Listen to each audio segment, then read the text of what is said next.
Beneath the Baltic Sea, at a depth of nearly 80 meters, two pipelines stretched across the ocean floor. Nord Stream 1 and Nord Stream 2, carrying natural gas from Russia to Germany. The time, the most strategically significant energy infrastructure in Europe. At 2:03 in the morning on September 26, 2022, seismographs across northern Europe registered an unusual signal.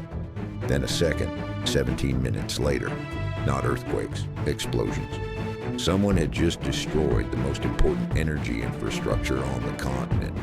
The damage was extraordinary. Blast craters stretched 50 meters across the seabed.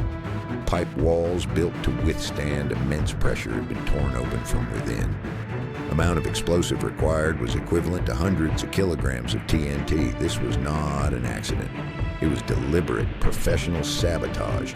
Within hours, emergency meetings were convened across European capitals and Washington.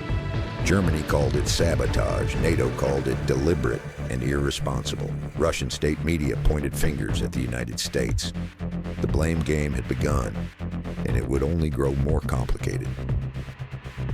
3 suspects emerged. Russia, accused of destroying its own pipeline to weaponize the energy crisis. The United States, after journalist Seymour Hersh claimed CIA involvement. And a pro-Ukrainian group, a theory later advanced by German and American intelligence officials.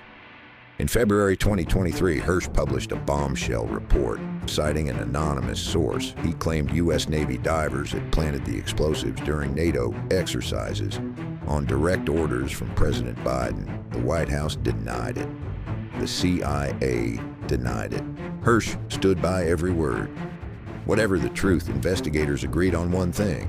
This required elite underwater expertise, devices placed at depth, time to detonate long after those responsible had disappeared. This was not the work of amateurs. It pointed to a state-level operation. Sweden, Germany, and Denmark all launched formal investigations. Explosive fragments were recovered. Forensic analysis was conducted. But by 2024, Sweden had dropped its inquiry entirely. Germany's investigation moved slowly behind closed doors. No one has been charged. No perpetrator has been named. The consequences were swift and severe. European energy prices surged. Governments scrambled for alternative supplies. Germany alone spent over 200 billion euros on energy relief. The pipeline had taken a decade and $12 billion to build. It was gone in seconds. The Nord Stream pipelines remain on the floor of the Baltic Sea. The investigations remain open, and the question of who gave the order remains officially unanswered.